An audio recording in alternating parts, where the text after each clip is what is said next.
Thank you for watching our Day 1 recap for Robot in 3 Days at Iowa State University. I'm Andrew Schaefer, I'm the design lead. And I'm Austin Knutson, the manufacturing lead. So when we first got into the building today, we did a general team meeting, and as soon as the shop opened, we got in and we started redoing our frame after the rule changes to frame perimeter, as well as changing our climber height after the rule changes to the max height. In addition to that, we began manufacturing a lot of our critical components. We did a lot of hex shaft and getting those keyed for our motors, as well as doing custom gearbox plates and finishing that up for the climber. So today we finished the shooter. As seen yesterday, we had a rough breakdown with a single flywheel. Today we attached Neos and added a front wheel set with another Neo just to take off backspin. With that completed, we have the rough geometry done for final CAD, and we're able to progress to other parts of the robot for prototyping. Some rough statistics we found from our prototype shooter. It shot 180 inches out with a 12 feet max height in the arc, and from that is what we need to shoot from the climber station into the hub for this year's game. After we finished our prototype testing for the shooter, we went on and worked on fixing the bumpers for our robot. We completed that, and now we have very nice, aesthetically pleasing bumpers. Okay.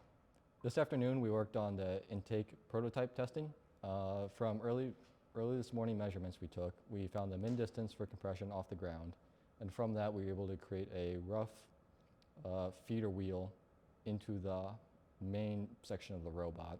From there, we realized that we were shooting it straight up, or with too much power, it was just clearing the robot and then some. So we added a second set of wheels angled slightly in with bigger wheels. So now the intake directs the ball into the center of the robot where we can store it in our so-called hopper. Once we finished our intake prototyping, we moved on to testing our climber. We used our custom gearbox, and we were successfully able to lift two 50-pound weights, so 100 pounds plus the weight of the assembly for the climber. However, due to space limitations inside the robot and wanting to maximize hopper space, we are not going to be using our custom gearbox due to the fact that it just takes up too much space. We will be using a versaplanetary 16:1 gear ratio instead. With the last few hours of the shop being open for today, we decided to cut all of our stock for building the rest of the field elements, primarily the ramp, so that we can 100% confirm that we will be able to traverse that in an actual match. We want to give a thank you to two mentors on Team 3928, Team Neutrino, Mike Klatt and Brandon Gunderson, for donating their time and resources and assisting with getting these field elements finished and prepped.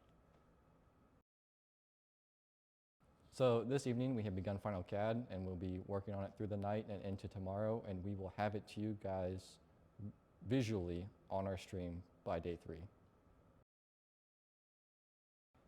Lastly, we have one final big announcement for you guys, and we've officially decided on our robot name for this year. Stay tuned in the streams and videos to find out what it is. As a hint, it's your favorite archaeologist. Hi, my name is Ella Meyer, and I'm president and co-founder of Robot in 3 Days at Iowa State University. Thank you for watching our Day 1 recap. Today we spent the day prototyping the first version of our robot. For Day 1, we would like to thank our sponsors: Iowa State Student Government, Milwaukee Tools, Master Tool and Manufacturing, John Haskell, and we would like to thank our partner FRC team, Team Neutrino 3928, for loaning and donating parts as well as assisting us in building the field elements. Thank you. This event would not be possible without you. See you tomorrow for Day 2.